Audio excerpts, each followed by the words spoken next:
Welcome to Amy Learns to Cook.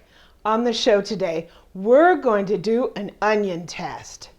Now, I've been doing a little research about what types of onions we should use in which application, and I ran across an interesting fact, and I want to put that fact to the test. So join me as we do an onion test.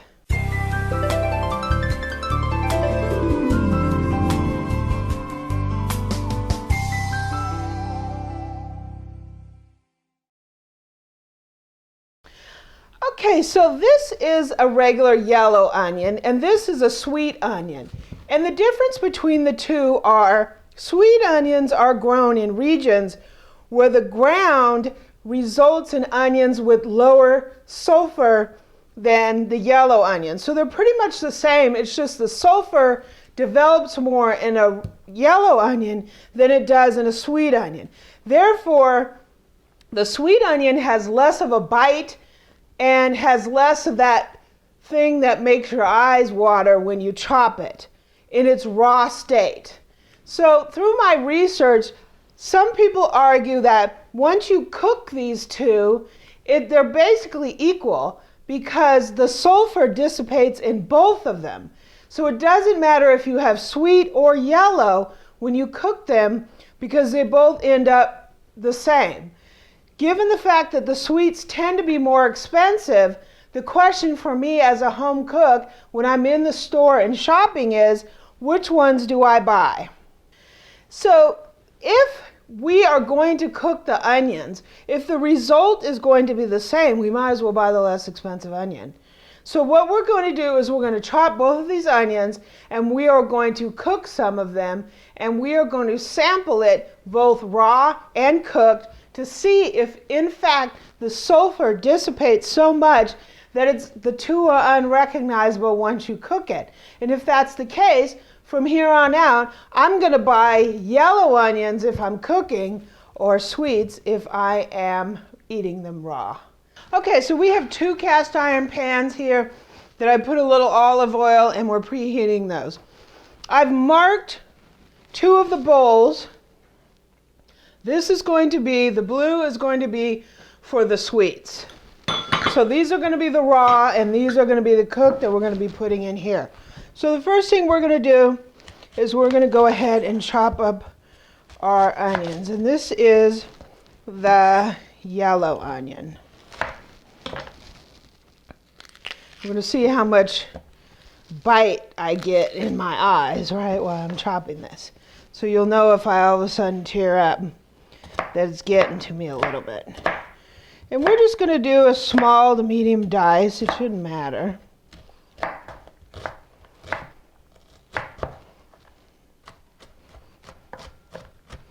going to just put a little bit of this into our raw.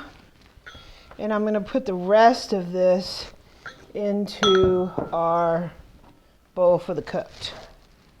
Whoop. There we go. It's giving off its sulfur, right? Woo! Woo! Let's just say that these are onions that were grown in soil that was providing a lot of sulfur to these onions, right? Better be careful not to cut my finger off because I can't see too well. So one big drawback of the yellow is when we're chopping it, we got a lot of sulfur in there and it's giving us a nice cry. You know, if you need a nice cry, that might be good. Chop some onions, might take some of your stress away, right? Giving you a nice cry. Today, I don't really want that. Woo! I am a little sensitive to it. Some people aren't as sensitive. I'm pretty sensitive to it. Okay, so that's a good thing that our yellow one is now chopped, right? I don't know if my eyes can take it too much more. So let's chop our sweet onion here. And we have a really, really big sweet onion. taking my knife a little bit to get through it. One of the things I notice sometimes between the sweets and the yellows is the yellows tend to be, even Spanish, tend to be a lot harder. This thing is pretty big.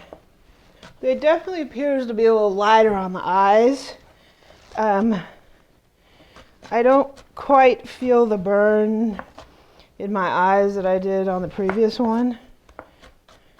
Okay, now my eyes have recuperated a little bit. And so we're going to cook these up for about 5-6 minutes till they soften up and we get a little caramelization on them. This is our yellows, so that's going to be the back one. And these are our sweets, so that's going to be the front one. Put a little olive oil in here and woo, our pan got nice and heated up. There's our sweets. And here's our yellows. I'm going to have Eric taste test these. He actually doesn't know which one is which because I've been filming this independently, right? So this is sort of going to be a blind taste test because I'm going to call him in here and have him taste these. So, Eric, are you ready? Amy's got some onion idea and she asked me to come in here and be an independent taste tester. So I'm going to taste some raw onions first to see if there's a difference between the two. But I got to cleanse my palate first, right? Oh yeah, that's good. So here's some raw onions. Don't know what they are. Smell like onions. Tastes like normal onions to me, so I'd probably put these on a burger. I'm supposed to see if these ones taste any different, right? And these ones taste a little hard or smell harsher. You got more of a bite. So if you want more of an oniony taste, I would definitely go with this. They both taste good, but this one's a little more stronger. So let's cleanse my palate before we get into tasting these cooked ones.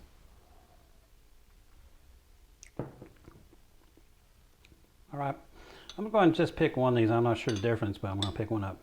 So they taste pretty much normal like when she cooks them, so they're not as harsh as when they're raw.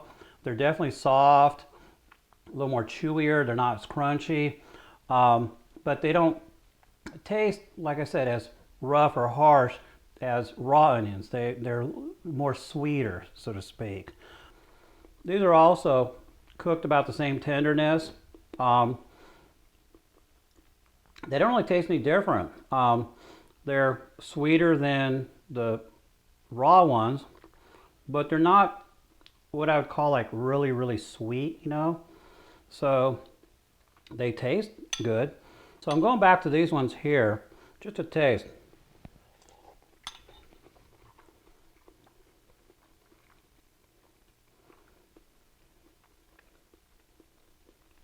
If there's any difference,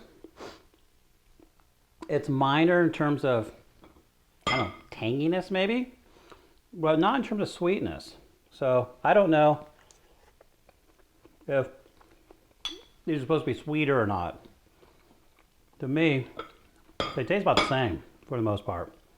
When these things were raw, I went ahead and put the harsher one on the plate. Amy marked these things probably on the bottom. So this thing has no marking. So this one is marked somehow. So this would be blue. So she's got some blue tape on there. The blue tape was the milder of the two. It didn't have as much of an oniony harshness to it. So who knows? The type that I guess makes you cry and all that stuff, I'd say it's more likely to be the one I put back on the plate. So if I'm going to do an onion, if I'm going to put some hamburgers in them and I want some harshness for an onion, I'd go with this one here, which was not blue. But if I want more of a mild raw onion taste, then I'd go with the one that she put blue on. Of these two that were cooked, it probably didn't matter. This one here doesn't have any taste, and then this one here does. Okay, so they're probably two different onions. I really couldn't tell the difference. They both tasted about the same. There was, in terms of sweetness or no sweetness or harsh or no harsh, they were virtually identical. Okay, so there we have it. If you are going to eat your onions raw and you want a really harsh bite to it, buy the yellow. If you want it to be a little bit mellower, or when you're chopping, you're concerned about your eyes lighting up, right? Buy the sweet. Because Eric chose the sweet as being significantly less of a bite to it and harsh as the yellow. What's amazing to me, and it is 100% true that I learned through my research, is once you cook your onions, they pretty much sweeten up the same and that sulfur goes away. So if you plan a dish where you're cooking the onion, it really doesn't matter if you buy yellow or sweet. They're going to end up tasting the same. If you're going to eat them raw and you want something that's harsh, buy the yellow, or you're worried about the chopping and your eyes watering. I'm pretty amazed because I've always bought sweet thinking that they would cook up sweeter. But now I can buy the less expensive yellow ones if I'm going to cook them because the result is pretty much the same. If you like this video, please subscribe below and leave me a comment and a like, and visit my website at amylearnstocook.com. I'm also on Twitter and Pinterest at Amy Learns to Cook.